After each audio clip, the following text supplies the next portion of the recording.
will discuss why India adopted parliamentary system. This is a very important question because generally this thing comes into our mind that presidential system is also very common. Then why we go for parliamentary system? So these reasons today we will discuss that just after independence, when we were making our constitution, then there was a debate कि parliamentary adopt करें या presidential, but we adopted parliamentary system because of the experience. Britishers time में जो acts pass किए गए थे, that is 1919 and 1935 act, so उसके according से elections इंडिया में हुए, so Indians were quite used to Indian leaders थे वो इन acts के through जो parliamentary system establish हुआ था, so they were used to working under this system. So because of the experience, because of this factor, we had adopted parliamentary system. Now second most important is public expectation.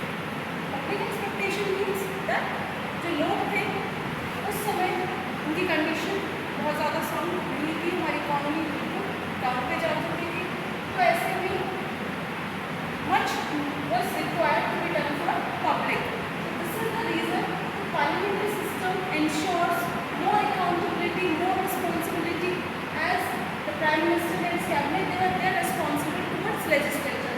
So अगर check and balance system proper होगा तो definitely government will work for public expectation.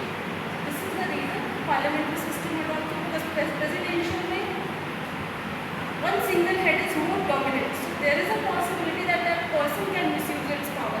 But in parliamentary system, the possibility is very less. Now, accountability. We have discussed this point that parliamentary system ensures more responsibility, more accountability from the government's part. So this is the reason we are adopting parliamentary system. We will discuss in more detail. Students, today we'll continue chapter 4, executive, and we will discuss about the Indian context, that how parliamentary system, how parliamentary executive works in India. So students, as we had discussed earlier that we had adopted parliamentary system. So first we will discuss that what were the reasons that we adopted parliamentary system.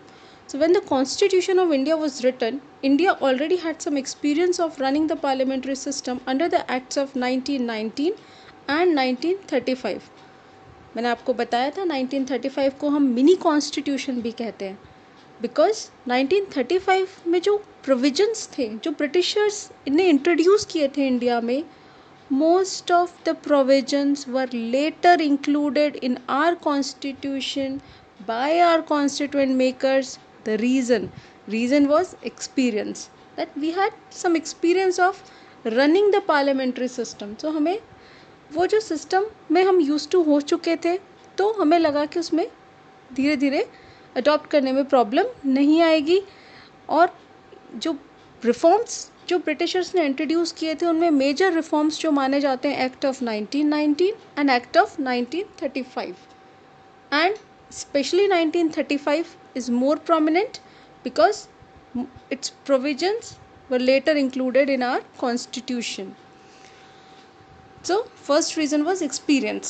Then next is this experience had shown that in the parliamentary system the executive can be effectively controlled by the representatives of the people. Second reason, अब second reason क्या कह रहा है, मैंने parliamentary system के बारे में पढ़ाया था जहाँ पे पार्लियामेंट रेगुलेट करती है एग्जीक्यूटिव को. पार्लियामेंट्री सिस्टम में executive is responsible towards the legislature. So यहाँ पे एक बैलेंस होता है तीनों ऑर्गन्स में और कोई भी एक ऑर्गन डोमिनेंट नहीं होता, जबकि पार्लियामेंट्री सिस्टम का अपोजिट प्रेसिडेंशियल में एग्जीक्यूटिव इज़ मोर स्ट्रॉन्ग.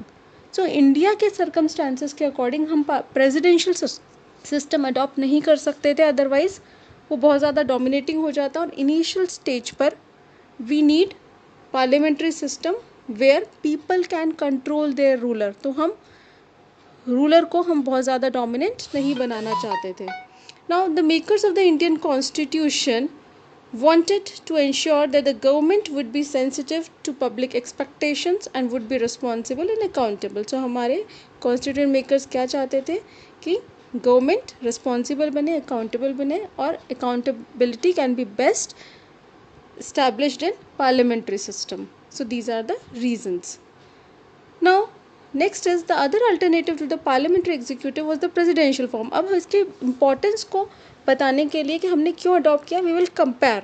हम presidential system से compare करेंगे that presidential executive puts much emphasis on the president as the chief executive and as source of all executive power.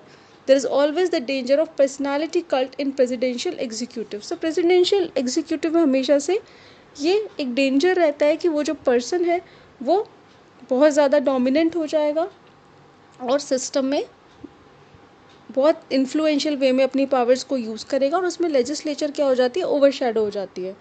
जो हमारे constituent makers legislature को overshadow नहीं करना चाहते थे, वो लेजिस्लेचर को भी इक्वली एम्पावर करना चाहते थे. So this is the reason that our makers wanted a government that would have a strong executive branch, but at the same time enough safeguards should be there to check against the personality cult. Now next is the makers of the Indian Constitution wanted a government that would have a strong executive branch, but at the same time, yes, that we had repeated. Now in the parliamentary form there are many mechanisms that ensure that the executive will be answerable to and controlled by the legislature or people's representatives. So parliamentary system में ये mechanism है कि कैसे हम executive को control कर सकते हैं, कैसे लेजिस्लेचर एग्जीक्यूटिव को रिस्पॉन्सिबल बनाती है, जो कि प्रेसिडेंशियल सिस्टम में नहीं होता. So this is the reason that we had adopted parliamentary system for both national and state level governments. This is a very important 4 marker question. Now next we will discuss about the Indian parliamentary system. Now Indian parliamentary system, we had already discussed that it consists of a president which is a formal head of the state. Nominal powers है president के पास, so it is a symbolic head, and real powers, actual powers are in the hands of prime minister and the council of ministers. और state level की बात की जाए, India में जो different states हैं वहाँ पर symbolic head is governor and actual power is exercised by chief minister and council of ministers. Now in detail we will discuss about this in next class. Thank you class.